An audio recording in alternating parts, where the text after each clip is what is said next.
예순환장 제가회의. 회의가 열리던 날 평양성에는 서늘한 바람이 몰아쳤다. 동부가 회의실은 적막과 묵직한 긴장감으로 가득했다. 차가운 돌 바닥과 담벼락은 공명하는 듯 신음소리를 내며 이 모든 중압감을 증폭시키고 있었다. 회의실의 커다란 창문 너머로 보이는 청명한 하늘과는 대조적으로 대신들의 얼굴에는 잔뜩 찌푸린 표정이 서려 있었다. 오늘의 회의는 단순한 회의가 아니었다. 그야말로 고구려의 운명을 좌우할 결정을 내리는 자리였다. 마왕좌에 앉아있는 태왕 고보장은 무거운 표정으로 천천히 주위를 둘러보았다. 그의 눈동자는 떨리고 있었다. 손끝에 미세한 떨림이 전해졌다. 그를 둘러싼 고위 대신들은 하나같이 침묵하며 서로 눈길을 보내거나 속마음을 들키지 않으려 시선을 피하고 있었다. 저마다의 속셈이 따로 있었지만 지금 이 자리에서 목소리를 높이는 것은 신중하게 판단해야 할 일이었다. 회의실의 중앙에 우뚝 서 있는 영애소문은 도도한 표정으로 주변을 둘러보았다. 그는 모든 시선을 자신에게 집중시키며 마치 권위의 상징처럼 서 있었다. 그의 존재 자체가 회의의 흐름을 장악하고 있었고 고구려의 운명은 그의 손에 달려 있었다. 영애소문은 눈을 가늘게 뜨고 회의실에 모인 대신들을 한 명씩 훑었다. 그의 시선이 한 사람 한 사람을 스칠 때마다 그들은 마치 자신의 비밀이 모두 드러나는 듯 미묘하게 몸을 움츠렸다. 영애소문은 교묘한 미소를 지으며 입을 열었다. 백제와 신라, 이 두 나라가 서로의 멸망을 원하고 있습니다. 그리고 당나라, 이세민이 대륙을 평정하고 돌궐마저 무릎 꿇리며 그 세력을 떨치고 있는 이 상황에서 고구려의 운명은 과연 어디로 향해야 할까요? 말이 끝나자마자 회의실은 침묵에 빠졌다. 누구도 선뜻 나서서 답하지 못했다. 그러자 영애소문이 살짝 미소 지으며 막리지 고정의에게 고개를 끄덕였다. 고정의는 영애소문의 의도를 읽고 천천히 자리에서 일어나 목소리를 높였다. 대망리지의 명을 받들어 대신들께 질문 하나 드리겠습니다. 당의 위세가 날로 강대해지고 있습니다. 이세민이 요동으로 쳐들어오면 고구려의 후방을 어떻게 안정시킬지 오늘 논의하고자 합니다. 신라와 백제 양국 모두 고구려와의 동맹을 요청하고 있습니다. 과연 우리는 누구의 손을 잡아야 하겠습니까? 회의실의 정적이 다시금 깨졌다. 여러 대신들이 동시에 목소리를 높였다. 그러나 그들의 말은 서로 엇갈리며 혼돈 속으로 빠져들었다. 신라와 동맹을 맺어야 합니다. 백제는 믿을 수 없는 적입니다. 아닙니다. 신라야말로 간악한 족속입니다. 백제와 손잡아야 합니다. 대대로 고인무는 단호하게 신라와의 동맹을 주장하며 자리에서 일어났다. 대대로 고인무 아래입니다. 신라의 세력이 백제보다 훨씬 강성합니다. 지금 신라와 손을 잡지 않는다면 백제는 신라에게 무너지고 그 다음 고구려를 노릴 것입니다. 백제의 힘은 고구려의 방어에 아무런 도움도 되지 않을 것입니다. 그러나 반대편에 앉아있던 남부욕살 고연수가 자리를 박차고 일어나더니 그 말에 강하게 반박했다. 대대로 고인무께서는 신라가 고구려의 후방에서 언제나 우호적인 존재였다고 생각하십니까? 신라는 언제든지 등을 돌릴 수 있는 족속입니다. 차라리 백제와 손을 잡아 신라를 견제하는 것이 현명한 선택입니다. 대신들의 논쟁은 점점 더 격해졌다. 신라와 백제, 그 어느 쪽도 쉽게 결단을 내릴 수 없는 까다로운 상황이었다. 그러나 영애소문은 여전히 차분했다. 그는 마치 폭풍의 중심에 서 있는 사람처럼 눈을 감고 대신들의 격렬한 논쟁을 가만히 듣고 있었다. 그 누구도 감히 그의 생각을 읽을 수 없었다. 그때 회의장 문이 열리고 고중리가 들어와 영애소문에게 서찰을 건넸다. 영애소문은 서찰을 받아들고 천천히 펼쳤다. 그의 눈동자가 빠르게 움직이며 서신의 내용을 읽었다. 이내 그의 입가에 서늘한 미소가 떠올랐다. 그는 서신을 접고 자리에서 일어섰다. 여러분, 백제 성충의 서신을 들어보시오. 영애소문은 성충이 보낸 서신을 천천히 낭독하기 시작했다. 서신의 내용은 명확했다. 고구려가 신라와 동맹을 맺으면 백제가 당나라와 연합할 수밖에 없으며 그렇게 되면 고구려는 남북 양쪽에서 공격을 받게 된다는 것이다. 고구려의 유일한 길은 백제와의 동맹을 통해 신라를 고립시키고 당의 침략에 대비하는 것이라고 성충은 호소하고 있었다. 영애소문은 서신을 내려놓고 천천히 주변을 둘러보며 선언하듯 말했다. 백제와 동맹하겠다. 말이 떨어지자마자 회의실은 숨소리마저 죽은 듯 고요해졌다. 누구도 이 결정을 반박할 수 없었다. 영의 소문은 그들을 하나하나 응시하며 단호한 어조로 말했다. 백제의 세력이 더 약하니 우리와 동맹을 맺어 신라를 견제하는 것이 옳소. 신라는 언제나 간사한 족속이니 믿을 수 없다. 지금 백제와 손을 잡고 신라를 외부의 적으로 만들어야만 당과의 전쟁에서 고구려의 후반기 안전해질 것이오. 그의 말에 누구도 반박하지 못했다. 몇몇 대신들이 잠깐 고개를 저으며 망설였으나 결국 모두 고개를 숙이며 그의 결정을 따를 수밖에 없었다. 회의가 막 마무리되려는 순간 고정희가 일어나 목소리를 높였다. 대망리지, 김춘추는 어찌하면 좋겠습니까? 저는 그가 너무 영민하여 후일의 위험이 될 것이라 생각합니다. 지금 목을 쳐야 한다고 생각합니다. 고정희의 발언에 회의실이 다시 한번 술렁였다. 그의 주장은 다소 급진적이었지만 김춘추가 신라의 진골 출신이자 차기 지도자가 될 가능성이 큰 인물이라는 점에서 충분히 그럴 만한 이유가 있었다.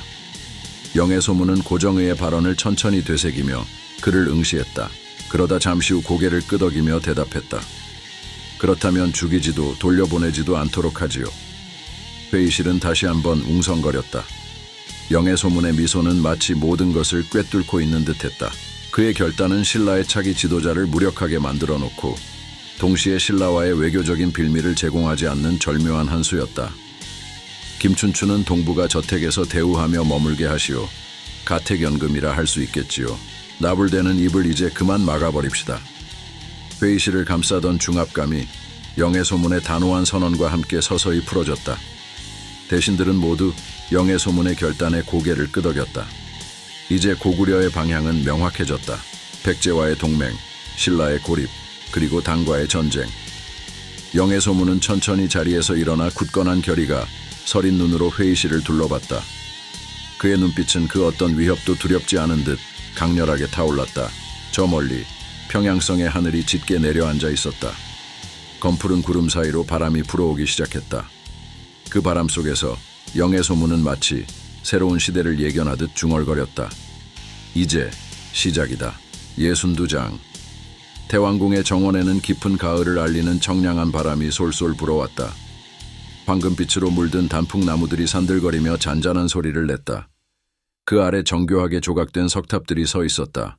연못 위를 가로지르는 붉은 다리가 고요히 흐르는 물을 내려다보고 있었다. 고운 빛을 띠는 잉거들이 물결을 따라 유유히 헤엄치고 맑은 햇살이 하늘에서 드리워져 정원을 더 환하게 빛내고 있었다. 고즈넉한 풍경 속에서 두 인물이 정자의 대나무 차탁을 사이에 두고 마주 앉아 있었다. 태왕 고보장과 대망리지 영의 소문. 고보장은 화려한 태왕의 비단 옷을 걸치고 있었다. 영의 소문은 평상복에 가까운 검은색 옷을 입고 있었다. 둘은 차를 마시며 여유롭게 담소를 나누는 듯 보였지만 그 미소와 여유 속에 숨어있는 긴장감은 쉬이 사라지지 않았다. 하늘을 찌를 듯한 권력의 무게가 정자 위에 가득 내려 고보장이 두 손으로 찰잔을 감싸주며 영의 소문을 힐끗 보았다. 눈빛은 부드러웠지만 그 안에 고개를 들지 못하는 불안함이 엿보였다. 영의 소문은 고요히 차를 마시며 미소 지었다. 그의 얼굴에는 여유와 냉철함이 한껏 묻어 있었다. 두 사람의 대화는 피아노의 낮은 음처럼 은근히 흘러갔지만 마주한 시선 속에서는 불꽃이 튀고 있었다. 그 순간 바깥에서 빠른 걸음으로 다가오는 발소리가 들려왔다. 선도해가 허리를 깊게 숙이며 정자 앞에 멈추었다. 정적을 깬 그의 목소리가 정자 안을 가득 채웠다. 태왕 폐하, 김춘추가 접근해 은폐물과 금은보화를 바치며 목숨을 구걸하고 있습니다. 돌아가면 더 많은 보물을 바치겠다고 약조하였습니다. 선도해의 보고는 태왕과 대망리지 모두에게 흥미로운 화제를 던졌다. 고보장은 찻잔을 내려놓으며 영의 소문을 바라보았다. 그의 눈은 약간 동그랗게 커져 있었다. 잠시 영의 소문의 얼굴을 살피다가 손을 가만히 올려 턱을 쓸어내렸다. 조심스럽게 웃음이 새어나왔다. 헤어허, 과연 대망리지 말이 맞군. 역시나 영의 소문 대망리지의 해안은 틀림이 없어. 그놈이 금세 바짓가랑이를 붙잡고 애걸할 줄은. 하하하. 영의 소문은 고보장을 가만히 응시하며 미소를 머금었다. 입가의 미소는 부드러웠지만 눈빛만큼은 차갑게 번뜩였다. 김춘추가 그리 나올 거라는 건 너무나도 예측 가능한 일이지요, 폐하. 그자는 신라의 재건을 위해 자신이 할 수 있는 모든 수단을 사용할 것입니다. 돈이든 기회든 목숨이든 심지어 자신의 자식조차도 말입니다. 그러니 우리가 그를 어떻게 요리할지 미리 생각해 두었지요. 고보장은 그 말에 흥미를 느끼며 손을 턱에 괴고 고개를 끄덕였다. 그럼 어떻게 할 생각인가? 김춘추를 돌려보내고 싶은 것인가? 영의 소문은 찻잔을 내려놓고 한 손으로 고보장을 향해 조용히 손짓했다. 여유롭게 다리를 꼬며 고개를 살짝 갸웃거리며 말을 이었다. 아니지요, 폐하. 그를 돌려보내긴 하겠지만 그의 손에 무엇을 쥐어줄지는 우리가 결정해야 하지 않겠습니까? 당장 그가 돌아가도 신뢰서의 입지가 불안할 것입니다. 우리가 그에게 목숨만을 건져주었다고 생각하면 신라는 그가 무엇을 약속했는지 의심할 것이고 그를 불신할 것입니다. 그리고 그 불신은 곧 분열로 이어질 겁니다. 고보장은 그 말을 듣고 나서야 고개를 끄덕였다. 그의 눈은 긴장과 기대감으로 반짝였다. 허허, 그대 말이 옳군. 그의 계획을 역이용하여 신라를 혼란스럽게 만들려는 것이로군. 영의 소문은 깊은 눈빛으로 고보장을 바라보며 말했다. 그렇습니다, 폐하. 김춘추는 이미 많은 것을 걸고 이곳에 왔습니다. 그를 가볍게 돌려보내는 것은 자칫 우리의 나약함을 보이는 것처럼 보일 수도 있겠지요. 그러나 그를 잡아두는 것도 우리에게 득이 되지 않습니다. 오히려 그가 돌아가 자기 입지를 지키기 위해 무슨 일을 벌일지 지켜보는 편이 낫지요. 그의 목소리에는 무겁고도 단단한 확신이 서려 있었다. 고보장은 영의 소문의 얼굴을 바라보며 그의 눈빛에 담긴 냉철함과 지략을 읽으려 애썼다. 그러나 그 깊은 속내를 도저히 파악할 수 없었다. 마치 검은 호수처럼 깊고 맑지만 그 안이 전혀 보이지 않는 느낌이었다. 그렇다면 내버려 두되 지켜본다는 것이군. 김춘추가 신라로 돌아가 그곳에서 어떤 일을 벌일지 그 모든 것을 감시하고 이용하겠다는 거지.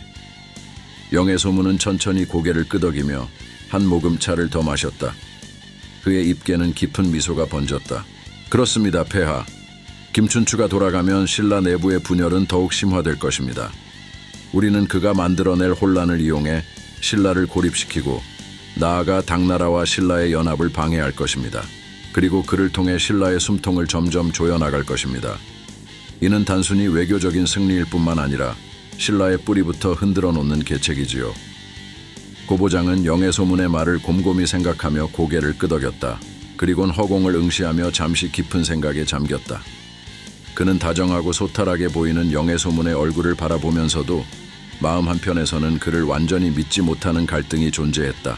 그러나 지금 고구려의 안정과 번영을 위해 영의 소문이 필요하다는 사실은 부정할 수 없었다. 그는 결국 한숨을 내쉬며 미소 지었다. 그가 두려워했던 것은 영의 소문의 권력 그 자체가 아니라 영의 소문이 가져올 변화와 그 변화가 고구려에 미칠 영향이었다. 영의 소문은 그의 말에 가볍게 고개를 숙이며 답했다. 우리는 그저 상황을 지켜보고 기다리면 됩니다. 김춘추가 스스로 무덤을 파도록요. 그들은 조용히 찻잔을 들어 올렸다. 찻잔을 부딪히는 맑은 소리가 정원에 울려 퍼졌다. 그 소리는 태왕궁 정원에 가득한 가을바람과 함께 멀리 퍼져나갔다. 그 순간 영의 소문과 고보장은 차가운 가을바람을 맞으며 서로의 결의를 다졌다. 영의 소문은 차를 마시며 고개를 돌려 멀리 태왕궁의 높은 성벽을 바라보았다. 저 너머로 보이는 하늘은 검은 먹구름이 가득했다. 63장. 고구려 태왕궁의 정원에는 붉고 푸른 단풍잎들이 바람에 흔들리며 금박을 두른 나뭇가지들이 은은하게 빛나고 있었다. 깊은 가을의 냄새가 감도는 정원은 적막했고 공기는 서늘하고 차분했다. 곧 영의 소문과 김춘추가 만날 회의실로 향하는 복대는 짧은 침묵만이 감돌았다. 그 복도를 지나 대리석으로 장식된 웅장한 회의실 문이 열렸다. 고보장과 영의 소문이 이미 자리를 잡고 있는 그곳에 김춘추가 발을 들였다. 그 순간 마치 회의실의 모든 조명이 그를 비추는 듯한 느낌이 들었다. 김춘추의 용모는 빛났다. 잘 정돈된 옥빛 머리카락이 부드럽게 그의 어깨를 스쳤고 고급 비단으로 장식된 의복이 그의 고상한 자태를 부각시켰다. 몸에 딱 맞는 검은색 옷의 주름은 흐트러짐 없이 정리되어 있었고 정교한 자수와 은실로 짜인 문양은 그가 신라의 고귀한 왕족임을 보여주었다. 김춘추는 시선을 낮추고 고개를 깊이 숙이며 공손하게 인사를 올렸다. 그의 몸짓에는 절도와 품위가 있었다. 영의 소문과 고보장을 향한 그의 시선은 겸손했지만 말 한마디 할 때마다 그의 입술이 부드럽게 움직이는 모습은 단아하고 세련된 인상을 주었다. 그러나 그의 속내는 단단한 바위처럼 차가웠고 한편으로는 불길하게 번지는 용암처럼 뜨거운 분노를 숨기고 있었다. 김춘추의 눈빛은 고개를 숙인 채로도 영의 소문의 의중을 읽어내려는 듯 날카로웠다. 그는 이 자리가 얼마나 중요한지 그리고 상대가 자신을 속이려 한다는 것을 알면서도 내색하지 않았다. 대망리지 태왕 폐하, 오늘 이 자리에 신라사신 김춘추를 불러주신 것에 감사드립니다. 김춘추의 목소리는 달콤하고 은은했지만 그 말 속에는 잘 포장된 함정이 숨어 있었다. 영의 소문은 고개를 살짝 숙이며 그의 말을 받아주었다. 그의 입계는 희미한 미소가 번졌다. 공이 고구려까지 몸소 와준 것에 대해 우리가 감사해야겠지요. 하늘 아래 공과 같은 인재를 대하는 일은 언제나 즐거운 일입니다. 김춘추는 그저 고개를 끄덕이며 웃었다. 그의 미소는 다이아몬드처럼 반짝였고 매력을 발산하고 있었다. 영의 소문은 그의 표정에서 진정성을 찾으려 했지만 그 얼굴에는 어떤 감정도 묻어나지 않았다. 영의 소문은 말을 끝내기 전에 본론으로 들어갔다. 중령 이북의 땅을 고구려에 돌려주겠다는 약조, 그 진정성에 대해 묻고자 하오. 정말로 그대의 입을 통해 전해진 말이 사실인가? 김춘추는 얼굴을 찡그리지 않고 영의 소문의 질문을 받아들였다. 그는 천천히 숨을 고르고 미소를 머금은 채로 입을 열었다. 그렇습니다, 대망리지. 제가 약속한 것은 진실입니다. 신라의 명예를 걸고 저 김춘추의 이름을 걸고 맹세합니다. 그의 말은 흔들림 없이 고요하게 흘러나왔다. 그 순간 영의 소문의 눈빛이 짐승처럼 번뜩였다. 그의 미소는 점점 날카로워졌다. 그대가 말하는 신라의 명예, 공은 참으로 위대한 자이군요. 그러나 그대는 신라의 왕이 아닙니다. 돌아가면 정말 이 약속을 지킬 수 있겠소? 김춘추는 잠시 머뭇거렸다. 그동안 고개를 숙였던 그는 부드럽게 고개를 들어 영의 소문과 시선을 마주했다. 영의 소문의 눈빛은 그의 영혼 깊숙한 곳까지 꿰뚫는 듯했다. 김춘추는 그 시선을 마주하며 흐트러짐 없이 대답했다. 저는 지금 신라의 대표로서 이 자리에 섰습니다. 제 말은 신라 왕실의 말과 다름없습니다. 대망리지를 속이기 위해 거짓을 말할 필요가 없지 않겠습니까? 제 말을 신뢰해 주시기 바랍니다. 그의 목소리는 점점 더 강해졌지만 그 속에는 강요한 술수가 숨어 있었다. 그의 말 하나하나가 영의 소문을 설득하기 위한 치밀한 계산의 결과였다. 고보장은 그의 말을 듣고 잠시 의아한 표정을 지었다가 영의 소문에게 조용히 시선을 던졌다. 영의 소문은 천천히 고개를 저으며 김춘추에게 한 발짝 다가갔다. 그럼 그렇게 하지. 그대의 말을 믿어보겠소. 하지만 그대의 목숨을 담보로 신라가 고구려에 빼앗긴 땅을 돌려준다는 약속을 지킬 수 있을지 그 점은 확신할 수 없구려. 김춘추는 영의 소문의 이 질문에 잠시 당황한 기색을 보였다. 그는 대답하고 싶었지만 마땅한 말이 떠오르지 않았다. 그 순간 영의 소문은 차갑게 웃으며 그를 내려다보았다. 고보장은 천천히 입을 열어 긴 침묵을 깨뜨렸다. 그럼 김춘추공, 고구려의 믿음을 얻기 위해 그대는 어떤 담보를 내세울 수 있겠소? 고구려가 그대의 말을 믿어야 할 이유는 무엇인가? 고보장의 물음에 김춘추는 잠시 숨을 고르며 차분히 대답했다. 폐하, 제가 돌아가면 반드시 신라의 왕과 신하들에게 고구려와의 화친을 맹세하겠습니다. 신라의 왕이 그 뜻을 거부한다면 제가 직접 그의 면전에 대고 고구려와의 약속을 지키도록 설득하겠습니다. 그의 목소리는 단호하고 확신에 차 있었지만 그 이면에 감춰진 두려움이 영의 소문의 귀에 또렷이 들렸다. 영의 소문은 그 두려움을 놓치지 않았다. 그는 김춘추의 어깨를 가볍게 치며 부드럽게 말했다. 신라로 돌아가면 무엇보다 안전을 보장받으리라 믿소. 고구려가 그대의 안전을 보장할 것이니 그대도 신라의 답변을 고구려에 돌려주길 바라오. 김춘추는 멍하니 고개를 끄덕였다. 64화 초가을의 서늘한 바람이 비사성의 항구를 가로질러 불어왔다. 먼 바다에서 밀려오는 파도 소리는 절벽 아래로 부서지며 강렬한 울림을 남겼다. 비사성은 그 지형적 특성 덕에 난공불락의 요새로 알려져 있었다. 성곽을 두른 절벽은 마치 고대의 용이 등을 둥글게 감싸고 있는 듯하였다. 그 위로는 흰 안개가 어슬렁거리고 있었다. 바위 틈마다 거친 풀이 자라고 있었고 바람에 나부끼는 깃발들은 마치 바다를 향해 외치는 듯 펄럭이고 있었다. 그러나 오늘 이곳은 평소와 달랐다. 평온한 풍경 속에서 전쟁의 기운이 흐르고 있었다. 항구에는 강철로 만든 흙갑을 걸친 고구려의 병사들이 촘촘히 늘어서 있었다. 비사성의 거대한 성문 옆에는 금빛 무늬가 새겨진 군기를 들고 있는 여인이 우뚝 서 있었다. 긴 머리카락이 찬바람에 흩날리며 눈을 찌를 듯한 강렬한 존재감을 드러냈다. 그녀는 연수영이었다. 그녀의 차림은 마치 전투에 나설 준비를 한 무장과도 같았다. 검은 갑옷이 그녀의 강인한 체격을 감싸고 있었고 허리춤에 찬 긴 검의 자루가 번쩍였다. 까마귀는 한동안 그녀를 바라보다가 말에서 천천히 내려왔다. 발이 땅에 닿는 순간 마치 땅이 흔들리는 듯했다. 그 순간 그녀가 그의 시선을 느꼈는지 천천히 고개를 돌렸다. 눈이 마주친 찰나 까마귀는 가슴이 한순간 불타오르는 듯 아팠다. 그녀의 얼굴은 한때 그가 그리워했던 모습 그대로였다. 아니, 오히려 더 단단하고 강인해진 모습이었다. 여전히 차가운 눈동자, 여전히 날카로운 인매. 그러나 그 속에는 지울 수 없는 상처가 깊게 새겨져 있었다. 까마귀는 천천히 그녀에게 다가가면서 마음속 깊은 곳에서 뜨거운 무언가가 올라오는 것을 느꼈다.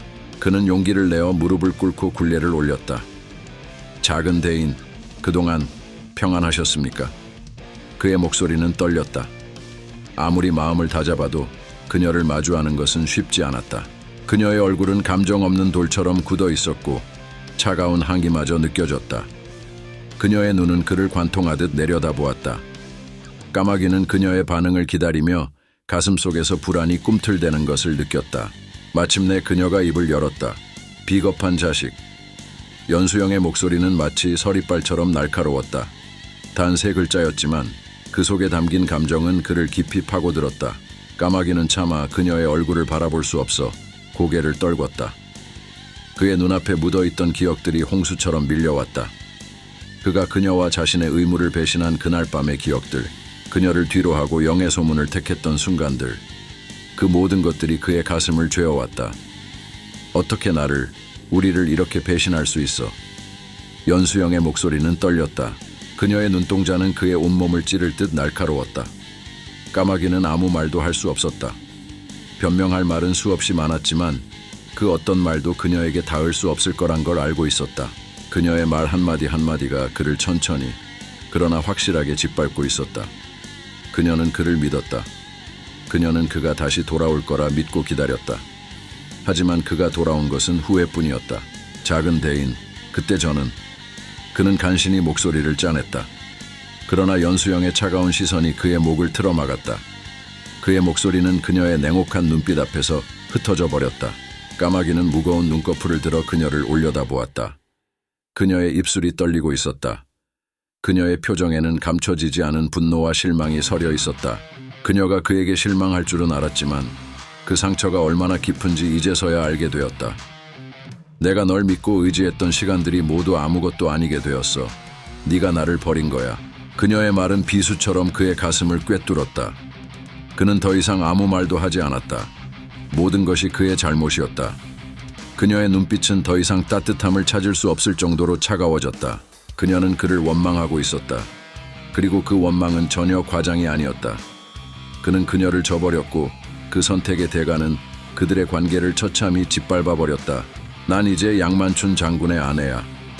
그녀의 목소리가 또다시 그의 심장을 찔렀다. 그의 손끝이 가늘게 떨렸다. 양만춘의 아내라니. 그는 그 이름을 떠올리며 고개를 들지 못했다. 양만춘이라면 적어도 그녀를 지켜줄 수 있을 것이다.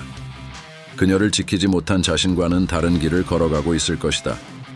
그는 그녀의 말에 절망하면서도 어느 순간 안도감을 느끼는 자신을 보며 스스로에게 경멸을 느꼈다. 그래도 저는 당신을 잊지 않았습니다. 여전히 대인을 생각하고 있습니다. 그는 더듬거리며 말을 이었다. 그것이 그가 할 수 있는 유일한 고백이었다. 그의 마음속에는 아직도 그녀가 자리하고 있었다. 그녀와 함께했던 시간들, 그녀의 웃음소리, 그녀의 손길, 모든 것이 여전히 선명하게 남아있었다. 그는 그녀를 향해 한 발짝 내디디려 했으나 그녀의 냉혹한 표정이 그를 다시 제자리로 물러서게 했다. 이제 와서 그런 말, 아무런 의미도 없어. 내 말은 이제 무슨 소용이야. 비겁한 자의 사랑은 사랑이 아니야. 그녀의 말은 단호했다. 그녀는 더 이상 그를 사랑하지 않았다. 그의 모든 말들이 헛되게 느껴졌고 그는 그 자리에 얼어붙은 채로 그녀의 등을 바라볼 수밖에 없었다. 그녀는 단 한 번도 뒤돌아보지 않고 천천히 군함으로 향해 걸어갔다. 그녀의 걸음걸이는 강인하고 흔들림 없었다. 까마귀는 깊게 한숨을 내쉬었다. 그의 가슴속 깊은 곳에서부터 아픔이 치밀어 올랐다. 그의 시선은 그녀의 뒷모습을 놓지 않았다. 그가 할 수 있는 것은 그저 그녀가 사라질 때까지 바라보는 것뿐이었다. 그녀가 떠나가는 모습이 작아지고 바닷바람에 그녀의 그림자가 지워질 때까지 그는 움직이지 않았다. 바람이 더 차갑게 불어왔다. 그의 눈가에 맺힌 눈물이 서서히 흘러내렸다. 그 눈물은 차가운 바람에 금세 얼어붙었고 그의 뺨 위로 가느다란 선을 그렸다. 까마귀는 아무 말 없이 그 자리에 서서 바다를 응시했다. 그가 잃어버린 것은 단지 한 사람의 사랑이 아니었다. 그것은 그의 삶, 그의 영혼의 한 조각이었다. 65장. 비사성 항구는 천혜의 자연 요새라 불릴 만큼 경이로운 지형을 자랑했다. 바닷바람은 서늘하고 차가워 뼛속까지 스며들었고 산과 강으로 둘러싸인 천연의 방어선은 이 무적의 성을 더욱 견고하게 만들었다. 성벽 너머로 끝없이 펼쳐진 항구에는 수백 척의 고구려 군함들이 바다 위에 정렬해 있었다. 비사성의 장엄한 풍경은 마치 한 폭의 그림처럼 차갑고도 아름다웠다. 갑판 위에 서 있는 까마귀는 온몸이 얼어붙은 듯했다. 바다 위로 부는 칼바람이 그의 가슴 깊숙이 파고들어 무거운 갑주 속 어깨를 짓누르는 것만 같았다. 그는 힘겹게 발걸음을 옮겼다. 차가운 공기에 입안은 까칠해지고 몸 곳곳에 남아있는 흉터들이 욱신거렸다. 하지만 그 모든 통증은 오직 그녀의 시선을 마주할 때만 무뎌질 뿐이었다. 멀리 뱃머리 위에서 긴 머리칼이 휘날리는 여인이 보였다. 연수영. 그녀는 검은 갑주와 긴 망토를 두른 채 고독하게 바다를 바라보고 있었다. 전장 15m가량의 나무 선박 위 까마귀와 연수영이 뱃머리에 함께 서 있다. 까마귀는 여전히 눈부신 연수영을 멀리하지도 바라보지도 못한다. 그녀의 차가운 목소리가 들릴 때마다 그의 마음은 포근했던 순간들과 떠나보낸 상처가 교차하며 가슴을 후벼 팠다. 네가 해전을 뭘 안다고 온 거야? 우리가 어딜 가는지는 알고 왔어? 한성 쪽에 위치한 당항성입니다. 신라 진골 출신 김품석이 3만 병력으로 지키고 있다고 들었습니다. 까마귀는 아무렇지 않은 듯 담담하게 대답했다. 백제 장수 부여 윤충은 믿을 만한가? 대망 리지께서 지시한 일이라 저로선 윤충이 15,000수군으로 당항성을 공격할 때 저희에게 협공을 요청했다는 것만 알고 있습니다. 그는 그녀의 질문에 차분히 답했지만 그의 마음은 이미 비어 있었다. 영의 소문의 명에 홀린 듯이 이곳까지 달려왔다. 그녀를 다시 볼 수 있다는 사실만이 머릿속을 가득 채웠다. 비겁한 새끼. 대망리지 대망리지. 넌 오빠가 죽으라면 목숨도 내어놓을 거냐. 연수영의 목소리에 섞인 분노와 실망이 까마귀의 가슴을 더욱 짓눌렀다. 왜 이렇게 무력한가? 그는 영의 소문의 명령을 거역할 수 없었다. 그에게 모든 것을 준 스승이자 구원자였으니까. 하지만 그의 영혼은 연수영의 것이었다. 죄송합니다. 저로선 병신 같은 놈. 연수영은 몰랐을까? 그렇지 않았다. 이 바닥의 생리를 누구보다 잘 이해하고 있었고 영의 소문의 존재감은 고구려 역사상 유일무이했다. 알기에 너무 잘 알기에 그를 떠날 수밖에 없었다. 그를 욕심내면 그가 부서질 것을 알았기 때문이다. 병신 같은 놈. 그 말은 그녀 스스로에게도 던진 것이었다. 연수영은 주체적이고 강한 여인이었다. 그녀의 눈에는 까마귀의 수동적인 태도가 답답하고 안타까웠다. 하지만 그의 마음속에 자리한 영의 소문에 대한 충성심과 그녀에 대한 사랑을 알고 있었기에 쉽게 다그칠 수 없었다. 까마귀. 그녀는 한숨을 내쉬며 그의 어깨에 손을 올렸다. 넌 여전히 내게 중요한 놈이야. 하지만 네가 이렇게 무력하게 서 있는 걸 보면 너무 가슴이 아파. 네온 강한 사람이잖아. 왜 나를 아니 우리를 위해 더 강해지지 않는 거냐. 까마귀는 그녀의 손길에 눈을 감았다. 그녀의 말은 그의 마음을 갈기갈기 찢어놓았다. 그녀를 위해 강해지고 싶었지만 충성과 사랑이 그를 두 갈래로 나누고 있었다. 작은 대인 저는 알아. 그녀는 그의 말을 끊고 그의 얼굴을 바라보았다. 네가 뭘 위해 싸우는지 누구를 위해 충성하는지 알아. 하지만 너 자신을 잃지 마. 우리 모두를 위해 강해져야 해. 널 위해서 날 위해서 강해져야 해. 약해지지 마. 흔들리지 마. 그건 까마귀가 아니야. 작은 대인, 저는 결코 당신을 잊지 않을 것입니다. 대인이 주신 사랑 마음대로 싸우겠습니다. 지켜보십시오. 당당히, 누구보다 당당히 모두의 앞에서 싸우겠습니다. 66장 당황성. 짙은 구름이 드리운 검은 바다. 운무는 뱃전에 돛대를 집어삼킬 듯 휘감아 돌았다. 바다와 하늘의 경계는 이미 사라진 지 오래였다. 연수영은 전함 뱃머리에 서서 뼛속까지 스며드는 싸늘한 밤 공기 속에서 눈을 가늘게 뜨고 있었다. 차가운 검은 갑주가 그녀의 몸을 감쌌고 바닷바람에 그녀의 긴 머리카락이 물결처럼 흩날렸다. 작은 대인, 이대로 해안가로 돌진하는 건 무리입니다. 적이 우리의 위치를 알아채면 즉시 대응할 겁니다. 강철처럼 굳은 표정으로 연수영을 바라보던 까마귀가 조심스럽게 말했다. 그러나 연수영은 그 말을 들은 척도 하지 않은 채 고요히 해안가를 응시했다. 해무 너머로 희미하게 보이는 해안선, 그곳에 당황성이 있었다. 무르지도 멈추지도 마라. 이미 배는 떠났다. 연수영의 목소리는 차갑고 단호했다. 그녀의 눈동자는 미세한 떨림도 없이 고정되어 있었다. 병사들은 그녀의 목소리를 듣고 묵묵히 명령을 이행하기 위해 준비했다. 수백 척의 고구려 전함이 바다 위를 미끄러지듯 움직였다. 긴 물보라가 파도로 튀어올랐다가 사라졌고 적막한 바다 위에는 가끔 물새의 울음소리만이 공기를 가르며 울렸다. 연수영은 칼끝처럼 예리한 시선을 해안선에 꽂았다.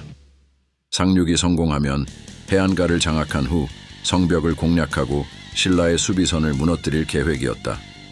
모든 계획은 치밀하게 짜여 있었다. 그러나 그녀의 내면 깊은 곳에서 불안한 예감이 서서히 고개를 들고 있었다. 너무 조용해. 연수영은 중얼거리며 바다 위 짙은 안개를 쳐다보았다. 대적하는 신라군이 성벽 위에 있을 텐데 아무런 움직임도 인기척도 느껴지지 않았다. 운무는 더욱 짙어졌고 하늘은 달빛을 감춘 채 완전한 어둠 속으로 숨어버렸다. 병사들 상륙 준비하라. 연수영의 명령에 병사들은 갑판 위에서 사다리를 내리고 창과 방패를 단단히 쥐었다. 수많은 병사들이 한 몸처럼 움직였다. 그들의 움직임에는 긴장과 흥분이 섞여 있었지만 아무도 목소리를 내지 않았다. 그들의 발소리와 장비의 금소금만이 밤바다의 적막을 깼다. 삼조고를 높이 들어라. 연수영의 목소리는 바람 속으로 사라졌고 전함들은 하나둘 해안가로 접근하기 시작했다. 운무 속에서 병사들이 검은 물결처럼 해안으로 몰려들었다. 짙은 안개 속에서 그들의 모습은 그림자처럼 희미했다. 그러나 그 순간 갑작스럽게 하늘이 갈라지듯 불타는 화살들이 운무를 뚫고 쏟아져 내렸다. 한 줄기 불꽃이 어둠을 가르며 공중으로 솟아올랐다. 이어 수백, 수천의 불화살이 하늘을 뒤덮으며 병사들 위로 비처럼 쏟아졌다. 연수영의 두 눈이 크게 휘둥그레졌다. 그녀의 예상보다 신라군의 대응이 훨씬 빨랐다. 화살이 날아오를 때마다 어둠은 붉게 물들었고 아군의 비명과 함성이 뒤섞여 공기를 채웠다. 화살이다. 방패 들어라. 방패. 대형을 유지하라. 병사들은 사력을 다해 방패를 치켜들었지만 불화살이 날아들 때마다 불길이 사방으로 번지며 그들을 무너뜨렸다. 짙은 운무 속에서 서로를 알아보지 못한 채 혼란에 빠진 병사들은 부딪히고 넘어지며 비명을 질렀다. 멍청한, 이게 무슨 기습이야. 해안계 병력을 집결시키기도 전에 발각되다니. 연수영은 화가 치밀었다. 아직 모든 병력이 상륙하기도 전에 적군이 포격을 시작한 것이다. 그녀는 이를 악물고 주위를 둘러보았다. 물속에서 허우적대며 비명을 지르는 병사들, 파도 속으로 추락한 병사들, 갑판 위에서 불타는 병사들의 모습이 겹쳐졌다. 모두 퇴각한다. 자칫 전멸할 수 있다. 연수영은 차갑게 외쳤다. 이 상황에서는 빠르게 퇴각하는 것이 유일한 방법이었다. 하지만 퇴각하는 것조차 쉽지 않았다. 수많은 병사들이 서로 밀치며 혼란에 빠졌고 상륙한 병사들은 이미 적의 화살 세례에 전열이 흐트러졌다. 작은 대인, 퇴각하다 아군길이 부딪혀 더 큰 피해를 볼 수 있습니다. 까마귀가 절박하게 소리쳤다. 그의 눈빛은 연수영의 결단을 막으려는 듯 애절함으로 가득 차 있었다. 방법이 있어? 어서 말해. 연수영이 다급하게 소리쳤다. 까마귀는 답변 대신 갑자기 바다로 몸을 던졌다. 가자. 차가운 물속으로 뛰어들며 까마귀가 낮게 외쳤다. 걸걸중상과 걸사비우도 지체 없이 그를 따랐다. 검게 물든 바닷물이 그들의 갑주를 타고 넘실거렸다. 까마귀의 손에는 커다란 방패가 들려 있었고 그의 몸은 단단하게 서 있었다. 그는 불화살이 쏟아지는 해안으로 무모하게 돌진했다. 까마귀, 연수영의 목소리가 허공을 갈랐지만 까마귀는 이미 불화살의 빗발 속으로 뛰어들어갔다. 바다를 가르는 그의 발걸음은 거칠고 단단했다. 불화살이 그의 앞에서 붉은 불꽃을 피우며 부서졌다. 그의 방패는 거대한 벽처럼 모든 화살을 받아내고 있었다. 삼조고 전사들아, 까마귀를 따르라. 연수영은 눈물이 맺힌 눈으로 그의 모습을 지켜보며 소리쳤다. 그가 선택한 길은 자살행위나 다름없었다. 그러나 그의 몸짓은 모든 병사들에게 용기를 주고 있었다. 까마귀는 한 발자국도 물러서지 않고 앞으로 나아갔다. 불길 속에서 그의 모습은 강철처럼 반짝였고 눈빛은 차갑게 빛났다. 고구려의 이름을 걸고 삼조고를 높이 들어라. 돌격하라. 걸걸 중상이 뒤따르며 병사들을 이끌었다. 병사들은 두려움 없이 그를 따랐다. 불길에 물든 바다를 헤치며 그들은 적진을 향해 돌진했다. 까마귀는 불화살의 빗발 속에서도 단 한순간도 멈추지 않고 방패로 불꽃을 막아내며 전진했다.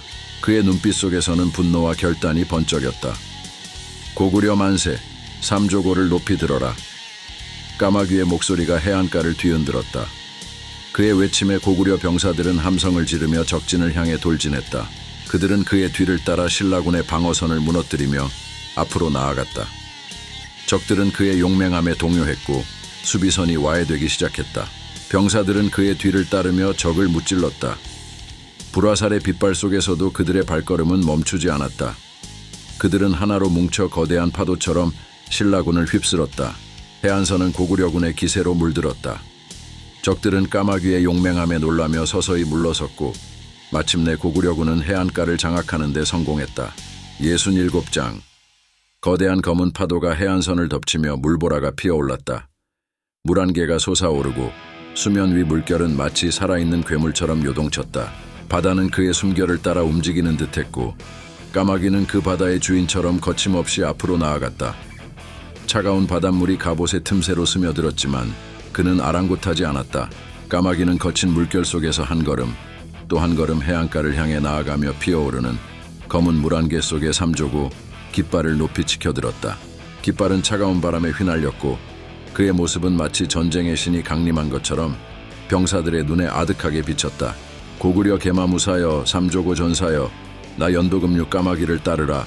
적에게 지옥을 보여주자. 그의 목소리는 검은 파도를 가르고 바람을 뚫고 멀리까지 울려 퍼졌다. 그의 외침에 병사들의 심장은 불길처럼 타올랐다. 병사들은 마치 한 덩어리가 되어 그의 뒤를 따랐다. 그들의 갑주는 밤하늘의 별빛처럼 반짝였고 얼굴에는 결연한 의지가 서려 있었다. 질퍽거리는 뻘판을 가로지르며 까마귀는 삼조고 깃발을 세운 채 앞으로 내달렸다. 그의 발이 뻘에 잠길 때마다 지늘기 검은 갑주를 더럽혔다. 무거운 갑옷은 그의 어깨를 짓눌렀다. 그러나 그의 발걸음은 주저함이 없었다. 그는 마치 진흙 속에서 자란 나무처럼 흔들림 없이 전진했다. 적에게 지옥을 선사하자. 그의 외침이 끝나기 무섭게 환두대도가 번쩍였다. 그의 검은 차갑고 빠르게 적의 심장과 목을 꿰뚫었다. 신라군 병사들의 눈동자는 공포가 서려 있었다.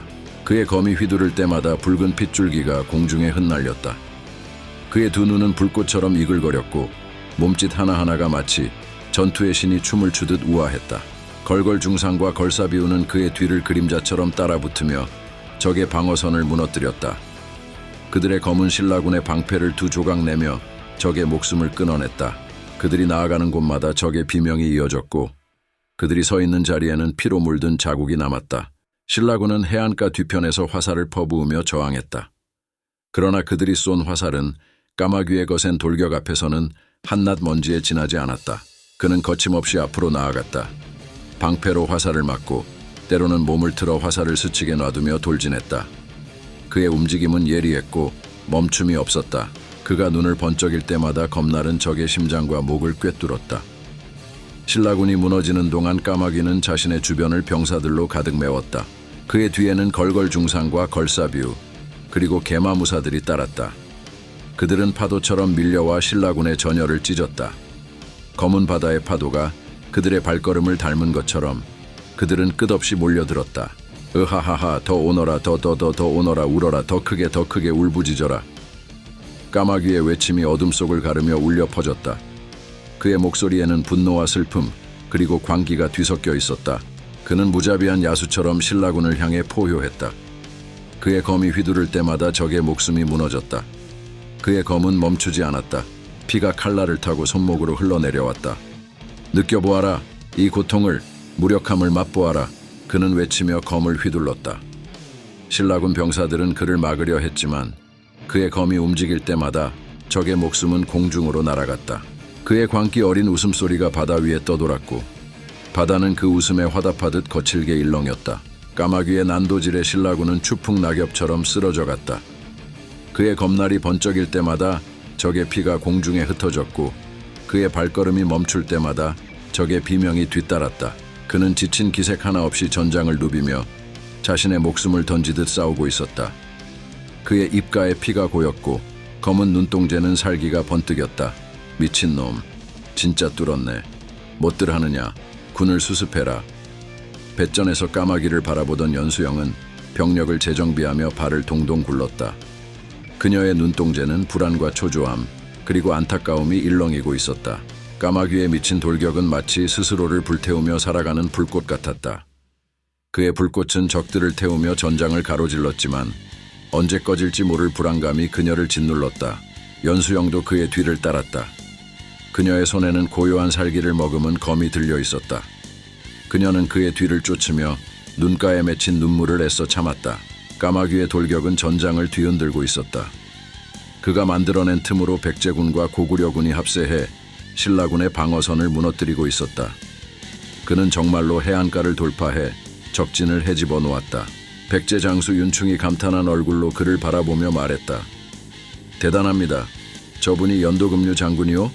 까마귀 지옥이라더니 그 명성이 부족하군요. 무신이 하늘에서 내려온 듯합니다. 대인, 구독과 좋아요 부탁드리겠습니다. 소인, 목숨을 바치겠습니다.